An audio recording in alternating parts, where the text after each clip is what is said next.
شہنشاہ کربلا کے مصائب کی کوئی انتہا نہ تھی۔ روز عاشور کے واقعات میں سے سب سے دردناک واقعہ قاصد کے آنے کا تھا۔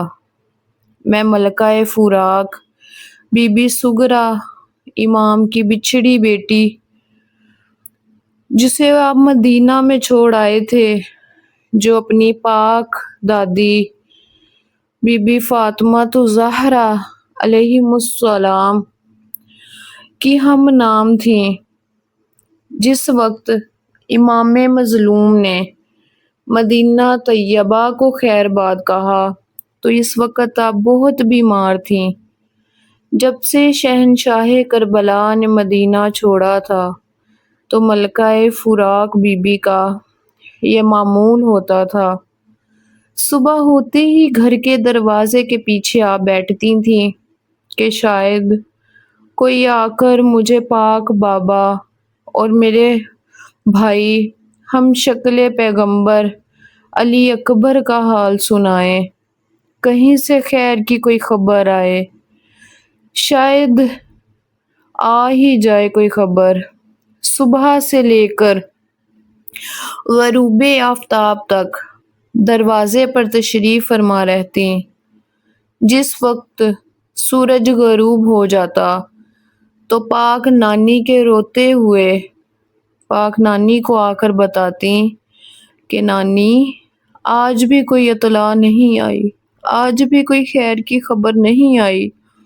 پھر آہستہ آہستہ چلتی ہوئی اس مقام پر تشریف لے آتی جہاں آخری وداع کے وقت انہوں نے اپنے بھائی سے قدموں کے نشان لگوائے تھے۔ اس مقام پر آ کر کافی دیر تک پاک بھائی کے قدموں کے نشانات کو بڑی حسرت سے دیکھتی۔ جس وقت دکھ شدت اختیار کرتا تو بے بس ہو کر رونے لگتی۔ کسی وقت اپنے پیارے بھائی یوسف آل محمد شہزادہ علی اکبر سے مخاطب ہو کر فرماتی کہ بھیا، محبت جتنی زیادہ ہو ہجر بھی اتنا ہی شدید ہوتا ہے۔ آپ کے ہجر نے میری زندگی ختم کر دی۔ خوشی کے ایام یاد آتے تو اب فقط اسی آس پر سارا دن دروازے پر بیٹھی رہتی ہوں کہ کبھی تو میرا بھائی مجھے ملنے آئے گا۔ اب تو مجھے ایسا محسوس ہوتا ہے کہ کسی وقت قضا آ جائے گی۔ میری آخری خواہش یہ ہے کہ موت سے پہلے کم از کم مرتبہ آپ کو دیکھ لوں۔ میں جس وقت آپ کے نقش قدم دیکھتی ہوں تو میری قوت صبر ختم ہو جاتی ہے، میری آنکھوں کے بادل بے ساختہ برسنا شروع کر دیتے ہیں۔ ہر گزرتے ہوئے دن کے ساتھ میرے تفکرات بڑھتے جا رہے ہیں۔ خدا کرے کہ آپ سب خیریت سے ہوں۔ کوئی بہن آپ جیسے بھائی کی جدائی کا دکھ برداشت نہیں کر سکتی۔ خدا را اب تو جلد آئے کیونکہ اب مجھ سے صبر نہیں ہوتا۔ جس وقت ملکہ ہجر فراق کے ہجر کے ایام زیادہ طویل ہونے لگے تو پھر وہ ہمیشہ دروازے کے قریب بیٹھ کر روتی اور فرماتی کہ بابا، اب تو محرم کا چاند بھی نظر آ گیا ہے، اب کوئی تو واپس آئے۔ کبھی کربلا کی سرزمین کو مخاطب کر کر فرماتی کہ اے زمین کربلا، تم کتنی خوش قسمت ہو کہ ہم شکل پیغمبر نے تجھے شرف بخشا ہے، جس سے تجھے معراج سعادت حاصل ہوئی ہے۔ میری دعا ہے کہ تمہاری یہ رونق ہمیشہ بحال رہے۔ تمہاری خاک کے ایک ایک ذرے کو میری محبت و عقیدت کے لاکھوں سلام ہیں۔ پھر بے بسی سے اپنے بھائی کو مخاطب ہو کر کہتی ہیں کہ بھیا، آپ کے وعدے پر تو مجھے مکمل اعتماد تھا، مگر معلوم نہیں کہ آپ نے اتنی زیادہ دیر کیوں کر دی ہے۔ اسی بات سے فکر مند ہوں کہ آپ جیسا صادق الوعدہ ابھی تک کیوں نہیں آیا۔ آتے جاتے لوگوں سے میں آپ کی خیریت دریافت کرتی ہوں، مگر کوئی مجھے خبر نہیں دیتا، کوئی مجھے خیر کی خبر دینے والا موجود ہی نہیں۔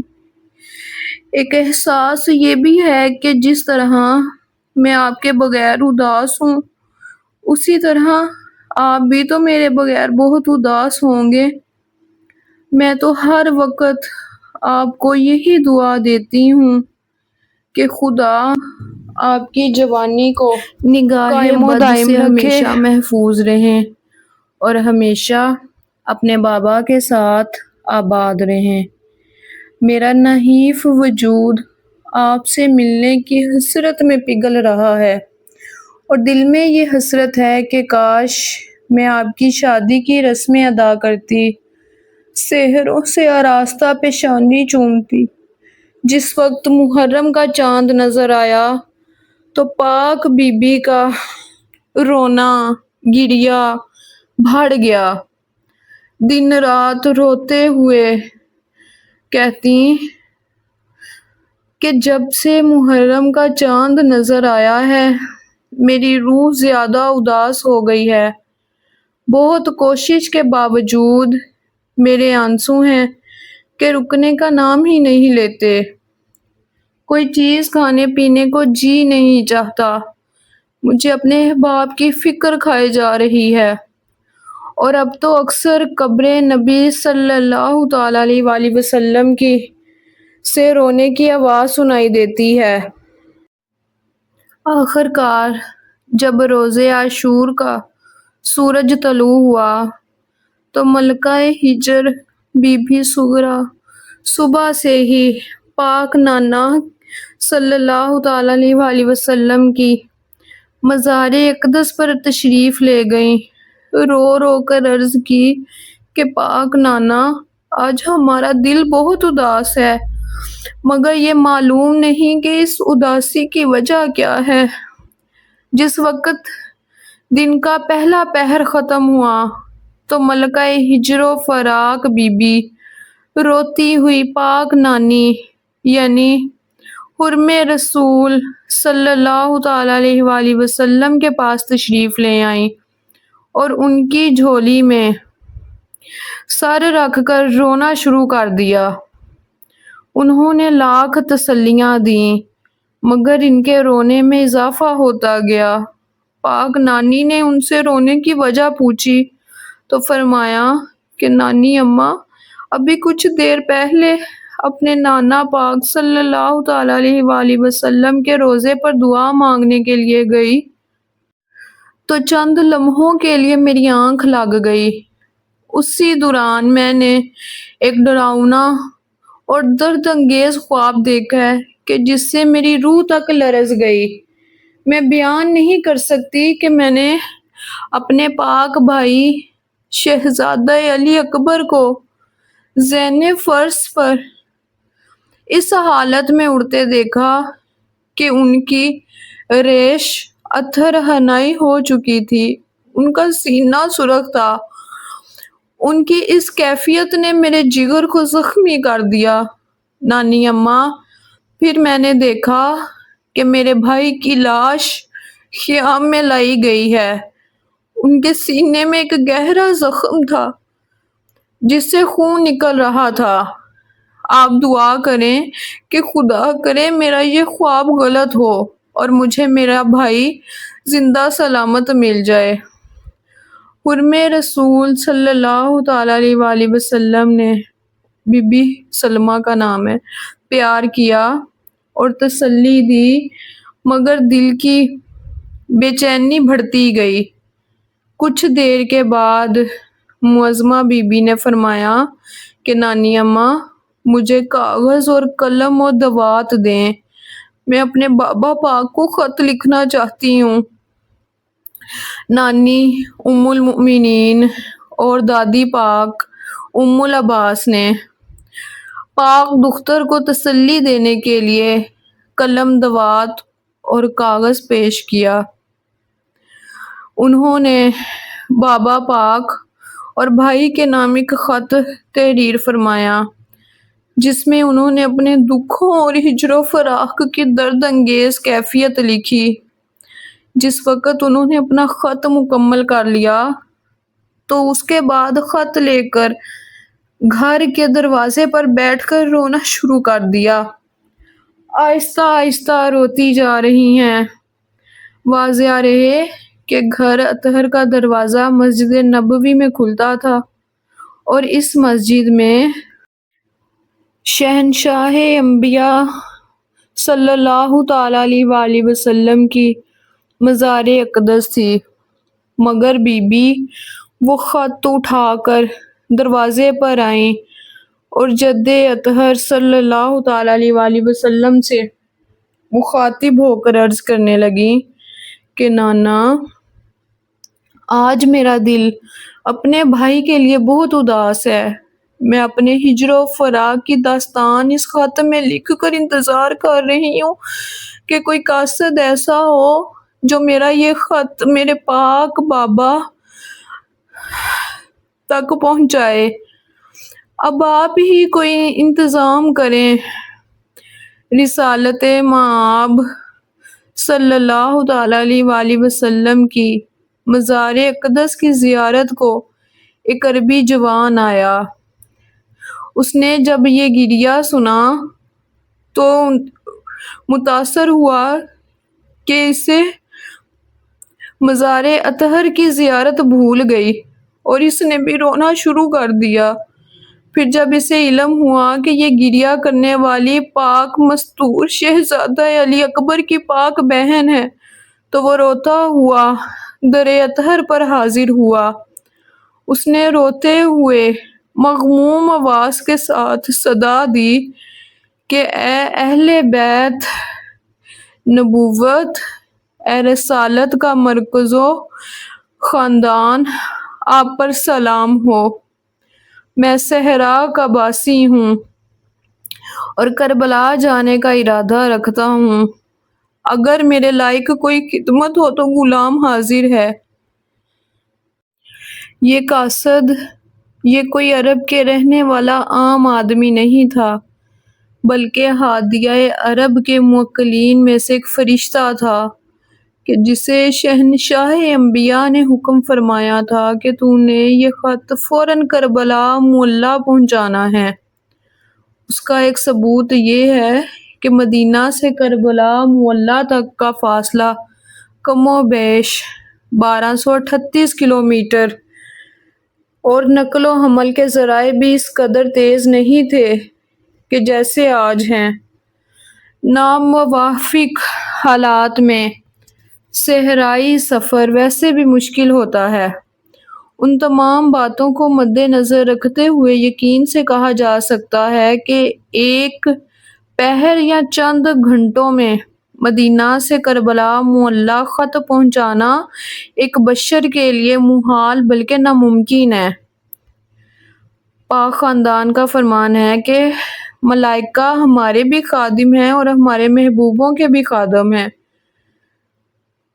اس لیے یہ فرشتہ خدمت کے لیے ایک عربی شکل میں آیا تھا۔ دوسرا ثبوت یہ ہے کہ اس نے جس انداز میں سلام عرض کیا کہ 1,24,000 نبیوں کی رسالت کی کان یعنی مؤذن رسالت، اس گھر اطہر کو ماننے والا عقیدہ اس دور میں کسی عام عرب کا نہیں تھا۔ تیسرا ثبوت یہ ہے کہ اگر ملکہ ہجر و فراق اسے نہ پہچان سکتی اور وہ کوئی عام انسان ہوتا تو اسے جواب دینے کے لیے خود تشریف نہ لے جاتی۔ چونکہ پاک گھر کے سبھی افراد اپنے غلام ملکوت کے لب و لہجہ سے آشنا تھے، چنانچہ جب اس نے یہ عرض کیا کہ میں کربلا جا رہا ہوں، میرے لائق کوئی خدمت ہے تو غلام حاضر ہے، اس کی آواز سن کر بی بی فوراً دروازے کے پیچھے آ کھڑی ہوئیں اور اسے سلام کا جواب عطا کیا۔ اور فرمایا کہ ہمارے حرم سرا کے حالات سے کوئی ملک مقرب بھی آشنا نہیں ہو سکتا، اس لیے ہم تجھے آگاہ کرنا چاہتے ہیں کہ جس وقت ہمارے بابا پاک علیہ الصلاۃ والسلام نے وطن کو خیر باد کہا تھا تو ہم بیمار تھے، اور انہوں نے ہمیں اپنی پاک نانی اماں کے سپرد فرمایا تھا۔ اب ہم میں مزید ہجر و فراق برداشت کرنے کا حوصلہ نہیں رہا۔ آج ہم نے ایک خط تحریر فرمایا ہے، تو مہربانی کر کے ہمارا یہ خط ہمارے بابا پاک امام حسین علیہ الصلاۃ والسلام تک پہنچا دے۔ اس خط کے ساتھ کچھ تحائف اور تبرکات بھی عطا فرمائے۔ عاشور کے دن جب امام مظلوم افواج شام سے برسرے پیکار تھے کہ وہ عربی خط اور تحائف لے کر کربلا کی سرزمین پر پہنچا، یہ عربی اس وقت خیام اقدس کے قریب پہنچا جب امام مظلوم شہزادہ علی اصغر کی مزار قیام سے تھوڑی دور بنا کر اور معصوم بیٹے کو دفنا کر اٹھے تو اس وقت پس سے پشت آواز آئی کہ السلام علیکہ یا ابن رسول اللہ صلی اللہ علیہ وسلم، اے فرزند رسول صلی اللہ علیہ وسلم، میرا سلام ہو۔ شہنشاہ کربلا امام حسین علیہ السلام نے نگاہ اٹھائی تو دیکھا کہ ایک عربی جوان ہے جس کے ہاتھ میں ناکہ کی مہار ہے اور وہ سامنے سر جھکا کر رو رہا ہے۔ امام مظلوم نے رو کر فرمایا کہ مجھے اپنی بیمار بیٹی کی خوشبو آ رہی ہے، کیا تم مدینے سے آ رہا ہے؟ اس نے جواب نہیں دیا بلکہ خط اور تحائف دونوں ہاتھوں پر رکھ کر آگے بڑھائے۔ امام مظلوم نے جلدی سے وہ اشیاء وصول فرمائی، فوراً خط کو کھولا اور جو ہی خط کی عبارت دیکھی تو تاریخ بتاتی ہے کہ امام مظلوم نے کربلا میں روز عاشور 4 مرتبہ ایسے گریہ فرمایا کہ جیسے ماں اپنے جوان بیٹے کی لاش پر روتی ہے۔ یہاں یہ بھی عرض کرتی چلوں کہ امام مظلوم کے گریہ فرمانے کی اصل وجہ جو میری سمجھ میں آتی ہے وہ یہ ہو سکتی ہے کہ انہیں معلوم تھا کہ آنے والے زمانے میں یہ اعتراض ہوگا کہ شہید تو زندہ ہوتے ہیں، اس لیے انہیں رونا نہیں چاہیے، اور اس امت کے لوگ رونے کے لیے فعل معصوم کی سند مانگیں گے کہ ثابت کرو کہ کوئی امام کسی شہید پر رویا تھا۔ ایسے لاتعداد اعتراضات کو ختم کرنے کے لیے اور گریہ کو سنت حسنہ بنانے کے لیے انہوں نے گریہ فرمایا، ورنہ کسی دکھ پر رونا شان مردانگی کے خلاف ہے۔ یہ ایک درس و بقاء عزا تھا۔ جناب ابو الفضل عباس نے کسی جوان کی لاش پر گریہ نہیں فرمایا مگر اپنی مجبوریوں اور پابندیوں پر گریہ کرتے رہے، یہ ان کی شان مردانگی تھی۔ اور شہنشاہ کربلا امام حسین علیہ السلام جو شجاعت میں ان سے بھی 1000 درجہ زیادہ شجاع تھے، وہ دکھوں پر کیسے رو سکتے تھے؟ اصل بات صرف سنت کا اجرا تھا، یعنی انہوں نے خود رو کر مظلوم کے دکھوں پر رونے کو سنت حسنہ قرار دیا۔ میں عرض کر رہی تھی کہ امام مظلوم نے 4 مرتبہ ایسے گریہ فرمایا جیسے ضعیف ماں اپنے جوان بیٹے کی لاش پر گریہ کرتی ہے۔ وہ کون سے 4 مواقع ہیں؟ پہلی مرتبہ جب شہزادہ علی اکبر کی لاش پر پہنچے تو نوخیز جوان کی ریشے اطہر خون آلود نظر آئی۔ دوسری مرتبہ بے تحاشا گریہ فرمایا جب شہزادہ امیر قاسم کی لاش پر بیوہ بیٹی کو گلے لگایا۔ تیسری مرتبہ اس وقت گریہ فرمایا جب جناب عباس کی پھٹی ہوئی مشق، شکستہ علم اور بھائی کے قلم شدہ ہاتھ اٹھا کر بہنوں کے سامنے تشریف لائے۔ اس وقت جس طرح بہنیں گریہ کر رہی تھیں آپ بھی اسی طرح روئے۔ چوتھی مرتبہ آپ اس وقت روئے جس وقت بیمار بیٹی کا خط کھولا، کیونکہ اوپر لکھا تھا تمہاری ضعیف بیٹی لکھ رہی ہے۔ لفظ بیٹی کی جگہ کنیز استعمال فرمایا۔ جس وقت امام مظلوم نے یہ دیکھا کہ 7 سال کی شہزادی نے اپنے آپ کو ضعیف، کمزور لکھا ہے، اس لفظ نے ان کے ہجر و فراق کے دکھ کی ایسی ترجمانی کی کہ امام مظلوم اپنے آپ پر ضبط نہ رکھ سکے اور ایسے روئے کہ جیسے ضعیف ماں اپنے جوان بیٹے کی لاش پر روتی ہے۔ یہ خط لے کر امام مظلوم خیام میں تشریف لے آئے۔ انہوں نے آ کر پردہ داروں کو مخاطب کرتے ہوئے فرمایا کہ دیکھو تمہاری بیمار بیٹی نے مدینے سے خط بھیجا ہے۔ شہزادہ علی اصغر کی پاک ماں نے رو کر کہا کہ خدا نہ کرے میری بیمار بیٹی دنیا سے رحلت تو نہیں کر گئی۔ جس وقت امام مظلوم نے بیمار بیٹی کا خط آنے کی اطلاع دی تو تمام مستورات جمع ہو گئیں۔ امام مظلوم نے خط کھول کر مستورات کو سنانا شروع کیا۔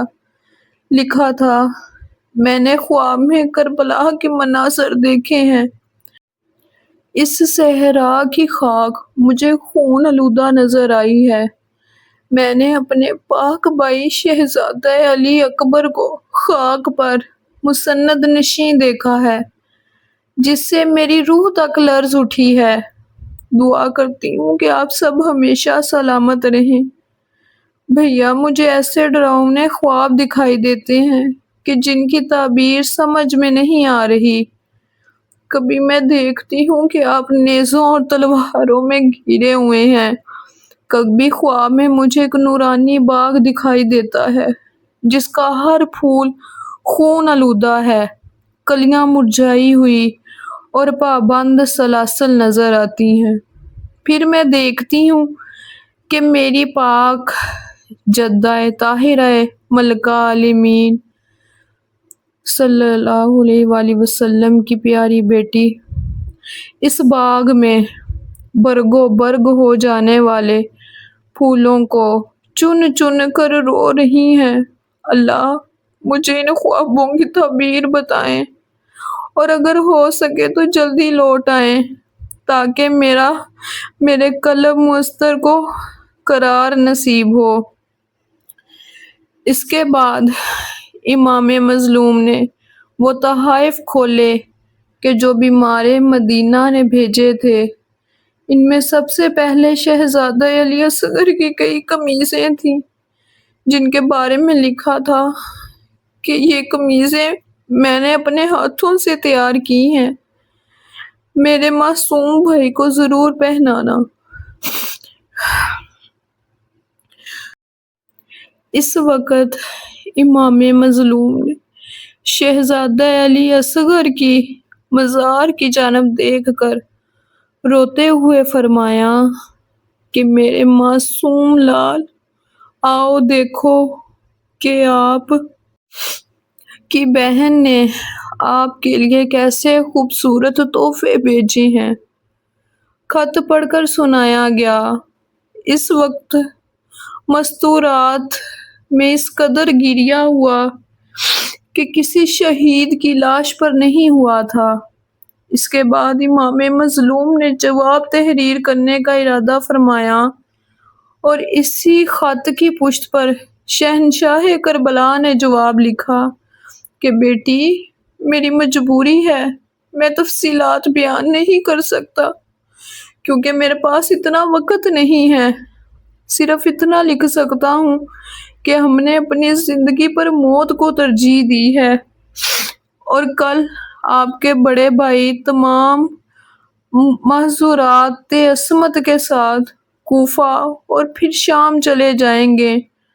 خط میں سب سے پہلے شہزادہ علی اصغر کے بارے میں لکھا ہوا تھا، اس لیے انہوں نے جواب لکھا کہ آپ کے معصوم بھائی شہزادہ دین خدا کی سرخروئی کے لیے شہید ہو چکے ہیں۔ آپ کے بھیجے ہوئے کرتے اگر تھوڑی دیر پہلے مل جاتے تو میں اسے کفن کی جگہ ضرور پہنا دیتا، مگر افسوس کہ اب تو میں نے اسے دفن کر دیا ہے۔ امام مظلوم نے دوسرا فقرہ پڑھا جس میں لکھا تھا کہ میرے بھائی شہزادہ امیر قاسم کا کیا حال ہے، میری طرف سے انہیں سلام عرض کرنا۔ اس وقت امام مظلوم نے گنج شہداء کی طرف نگاہ اٹھائی اور نوشاہ سے پوچھا کہ بیٹا اب تم خود ہی بتاؤ کہ میں آپ کی بہن کو کیا بتاؤں اور کیسے بتاؤں۔ امام مظلوم نے لکھا کہ میری نور چشم حیا بیٹی، آپ کا بھائی قاسم اس وقت شہادت کی سیج کو 4 چاند لگا کر بڑے سکون سے سویا ہوا ہے اور ان کی بیوہ دلہن یعنی آپ کی بڑی بہن نے دستور زمانہ کے خلاف سہاگ کی ایک عجیب رسم ادا کر دی ہے کہ اپنے دونوں ہاتھ اپنے سرتاج کے خون سے رنگین کیے ہیں، اس لیے تمام باراتیوں کے سروں میں خاک کربلا ہے۔ آپ کا پیارا بھائی شہزادہ علی اکبر بھی دکھوں کی سیج پر شہادت کی دلہن کے ساتھ آرام سے سویا ہوا ہے۔ اس کے شگن ہم نے کچھ اس انداز میں ادا کیے ہیں کہ اب وہ دنیا سے بے نیاز ہو چکا ہے۔ کل آپ کے سب سے پیارے بھائی کی بارات کربلا سے کوفہ جائے گی اور پھر شام کی طرف روانہ ہوگی۔ بیٹی دعا کرتے رہنا کہ آپ کے بھائی کی بارات کے ساتھ جانے والے تمام باراتی خیر و عافیت کے ساتھ واپس آئیں، کیونکہ کوفہ شام کا ماحول بارات کے مزاج سے بہت مختلف بلکہ مخالف ہے۔ پھر آپ نے قاصد سے کہا کہ قاصد تو بڑی دور سے آیا ہے، میں بڑا مجبور ہوں، میں تجھے پانی بھی نہیں پوچھ سکتا، لیکن میں تجھ سے وعدہ کرتا ہوں کہ قیامت والے دن تجھے حوض کوثر پلاؤں گا، اپنے نانا کی شفاعت تجھ پہ واجب کروں گا۔ اب تو جلدی سے لوٹ جا، ایسا نہ ہو کہ قافلے والے یہ سارے تمہیں بھی دیکھ لیں اور تمہیں بھی ہمارا حمایتی سمجھ کر شہید کر دے اور میرا پیغام میری بیٹی تک نہ پہنچ سکے۔ اللہ سے دعا ہے کہ اللہ تعالی ہمیں اس گھر کا غلام بنائے، اللہ تعالیٰ اس پاک بی بی کا ہجر ختم ہو، ان کے پاک بھائی کی شادی ہو، انہیں بھائی کی خوشیاں نصیب ہوں۔ اللہ تعالیٰ ان مظلوموں کے صدقے سے ہماری اس دنیا میں اور اس دنیا میں مغفرت فرمائے اور ہمارا یہ چھوٹا سا سفر اپنی بارگاہ الہی میں قبول اور منظور فرمائے۔ آمین ثم آمین۔